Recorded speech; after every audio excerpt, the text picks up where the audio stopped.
Hello दोस्तों, आपका बंधु क्लासेस में स्वागत है। उत्तर प्रदेश दैनिक समसामयिकी 3 मई 2024 से बनने वाले करंट अफेयर्स के अति महत्वपूर्ण प्रश्नों को हम लोग देखेंगे, जो आपके सभी प्रतियोगी परीक्षाओं के लिए होंगे रामबाण। तो आइए बिना देरी किए हुए इस सेशन का शुरू करते हैं। तो चलिए शुरू करते हैं। आज का पहला प्रश्न आज का पहला प्रश्न है, हाल ही में किस राज्य के ब्रू प्रवासियों ने पहली बार लोकसभा चुनाव में मतदान किया है? मणिपुर, मेघालय, त्रिपुरा या अरुणाचल प्रदेश? तो ब्रू प्रवासियों ने पहली बार त्रिपुरा लोकसभा क्षेत्र में या त्रिपुरा से लोकसभा के लिए पहली बार क्या किया है? मतदान किया है। तो ब्रू प्रवासी कहाँ के निवासी हैं? त्रिपुरा के। तो आपका राइट आंसर क्या हो जाएगा? त्रिपुरा हो जाएगा। आइए इससे रिलेटेड कुछ और फैक्ट देखते हैं। त्रिपुरा में बसने वाले ब्रू प्रवासियों ने अस्थायी पुनर्वास के बाद पहली बार पूर्वोत्तर राज्य में लोकसभा चुनाव के लिए मतदान किया है, जो केंद्र सरकार और त्रिपुरा और मिजोरम की राज्य सरकारों से जुड़े 4 पक्षीय समझौते के परिणाम स्वरूप हुआ है। अगला पॉइंट है, 27 साल पहले मिजोरम में हिंसा से भागे थे शरणार्थी। उन्होंने इससे पहले त्रिपुरा में 2023 विधानसभा चुनाव में हिस्सा लिया। पिछले 3 लोकसभा चुनाव यानी 2009, 2014, 2019 में ब्रू प्रवासियों ने मिजोरम घटक के रूप में मतदान किया था और 2024 में ब्रू प्रवासियों ने पहली बार लोकसभा के लिए क्या किया है? त्रिपुरा घटक के रूप में, त्रिपुरा अस्थायी निवासी के रूप में यह मतदान किया है। आइए अगला प्रश्न देखते हैं। अगला प्रश्न है, एशियाई डिवीजन फर्स्ट रग्बी चैंपियनशिप में भारतीय टीम की कप्तानी कौन करेंगे?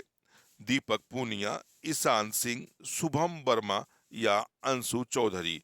तो इस बार जो एशियाई डिग्बी फर्स्ट रग्बी चैंपियनशिप है, इस बार भारतीय टीम का जो कप्तान होंगे वो कौन होंगे? दीपक पूनिया होंगे। कौन होंगे? दीपक पूनिया होंगे। आइए इससे रिलेटेड कुछ और फैक्ट देखते हैं। दीपक पूनिया एशियाई डिवीजन फर्स्ट रग्बी चैंपियनशिप में भारतीय टीम की कप्तानी करेंगे। इससे पहले दीपक हरियाणा पुरुष रग्बी की टीम की सफल कप्तानी राष्ट्रीय प्रतियोगिता और राष्ट्रीय खेलों में भी कर चुके हैं, जहां टीम ने स्वर्ण पदक हासिल किए थे। इससे पहले यह सम्मान सोनीपत के विकास खत्री उर्फ छोटू को हासिल था। सिया पुरुष रग्बी डिवीजन फर्स्ट चैंपियनशिप का आयोजन श्रीलंका में 30 अप्रैल से 5 मई तक होगा। इसमें एशियाई पुरुष रग्बी डिवीजन फर्स्ट की टीमें क्या होंगी? भाग लेंगी। महत्वपूर्ण है ये कि इसका आयोजन श्रीलंका में होगा और इसका आयोजन कब से कब तक होगा? तो 30 अप्रैल से 5 मई तक का इस प्रतियोगिता का आयोजन किया जाएगा। आइए अगला प्रश्न देखते हैं। अगला प्रश्न है, हाल ही में किस संस्थान ने innovative 3D printed dummy ballot unit विकसित किया है? IIT Delhi, IIT Guwahati, IIT Madras या एनआईटी नागालैंड? तो जो innovative 3D printed dummy ballot unit है, इसका विकास किसके द्वारा किया गया है? तो आईआईटी गुवाहाटी के द्वारा इसका विकास किया गया है। आइए इससे रिलेटेड कुछ और फैक्ट देखते हैं। भारतीय प्रौद्योगिकी संस्थान गुवाहाटी ने innovative 3D printed dummy ballot unit विकसित किया है। 3D प्रिंटेड डिवाइस मार्काई स्टार्च से बनाया जाएगा। यह बायोडिग्रेडेबल और पर्यावरण अनुकूल है। इसका पहला उद्देश्य स्वीप सेल के सहयोग से मतदान जागरूकता और भागीदारी क्या है? बढ़ाना है। डमी मतपत्र इकाई न केवल पर्यावरण की दृष्टि से टिकाऊ है, बल्कि पुनः प्रयोजन भी है, जो मतदान शिक्षा पहल में अस्थायी प्रथाओं में योगदान करेगी। आइए अगला प्रश्न देखते हैं। अगला प्रश्न है, कोरोमंडल इंटरनेशनल लिमिटेड के कार्यकारी अध्यक्ष का पदभार किसने ग्रहण किया है? अरुणा अलगप्पन, अमिताभ चौधरी, दलजीत सिंह या विनय शर्मा? तो कोरोमंडल इंटरनेशनल लिमिटेड के जो कार्यकारी अध्यक्ष बनाए गए हैं वह कौन बने हैं? अरुणा अलगप्पन। आपका राइट आंसर क्या होगा? ए वाला आपका राइट आंसर होगा। आइए इससे रिलेटेड कुछ और फैक्ट देखते हैं। कोरोमंडल इंटरनेशनल लिमिटेड ने अध्यक्ष गैर कार्यकारी निदेशक ए बिरलायन की सेवानिवृत्ति के बाद कार्यकारी उपाध्यक्ष अरुण अलगप्पन को कार्यकारी अध्यक्ष के रूप में नियुक्त और पुनः नामित किया है। श्री बिरलायन की सेवानिवृत्ति स्वीकार कर ली गई है। बोर्ड ने 25 अप्रैल से गैर कार्यकारी निदेशक एम वेंकटचलम की सेवानिवृत्ति की थी घोषणा की थी। इंटरनेशनल के बारे में कुछ जानते हैं, यह कंपनी क्या काम करती है और कहां कहां काम करती है।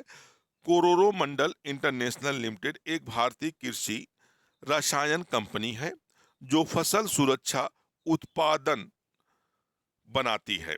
कंपनी की स्थापना 1960 के दशक की शुरुआत में आईएमसी और सेवरॉन कंपनियों और ईआईडी पैरी द्वारा की गई थी। यह अपने मन ग्रोमर केंद्रों के माध्यम से आंध्र प्रदेश, कर्नाटक और महाराष्ट्र राज्यों में खुदरा व्यापार संचालित करती है।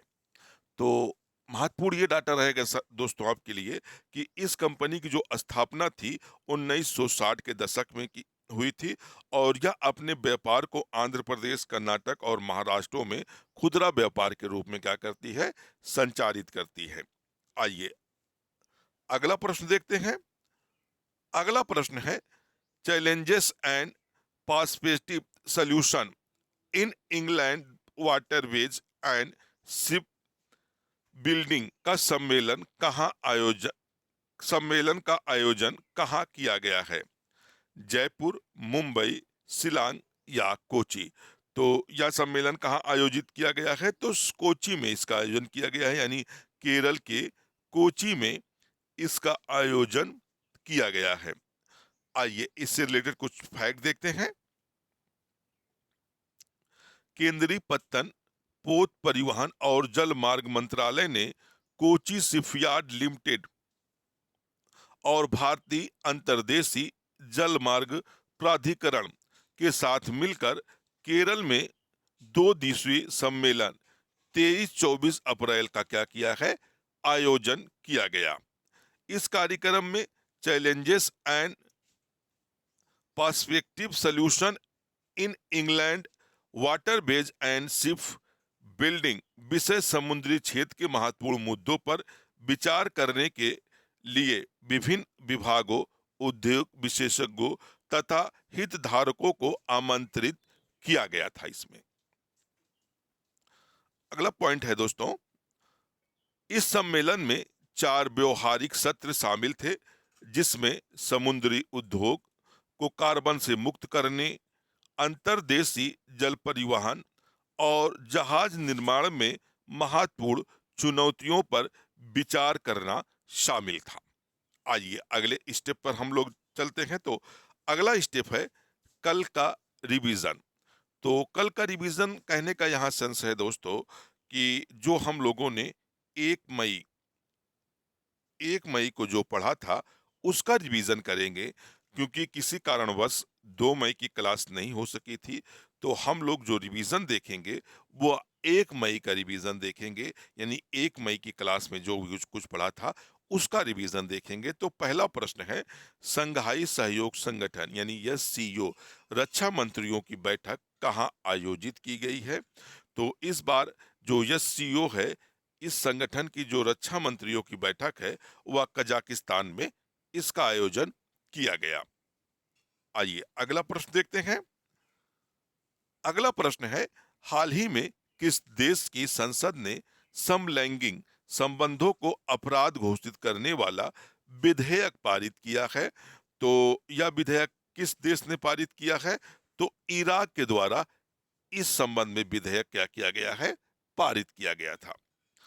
आइए अगला प्रश्न देखते हैं।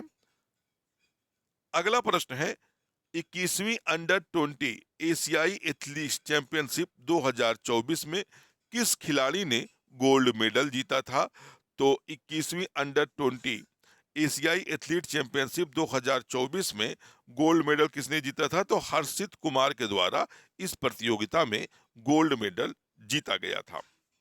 आइए अगला प्रश्न देखते हैं।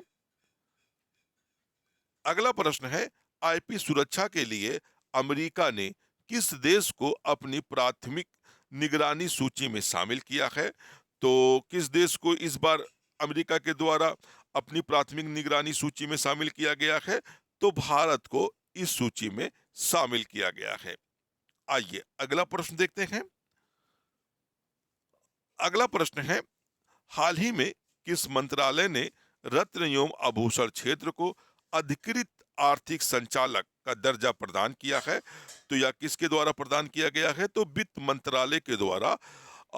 वित्त मंत्रालय के द्वारा जो रत्न और आभूषण क्षेत्र के अधिकृत आर्थिक संचालन है, इसको एईओ का दर्जा क्या किया गया है? प्रदान किया गया है। तो दोस्तों, अगर ये वीडियो आपको अच्छी लगी हो तो वीडियो को लाइक करिएगा, शेयर करिएगा, और चैनल पर नए जुड़े हो तो चैनल को सब्सक्राइब कर लीजिएगा और बेल आइकन का बटन जरूर प्रेस करिएगा, जिससे मेरे आने वाले प्रत्येक वीडियो आपको क्या करती रहे, मिलती रहे। फिर मिलते हैं नेक्स्ट वीडियो में। जब तक के लिए धन्यवाद। जय हिंद दोस्तों।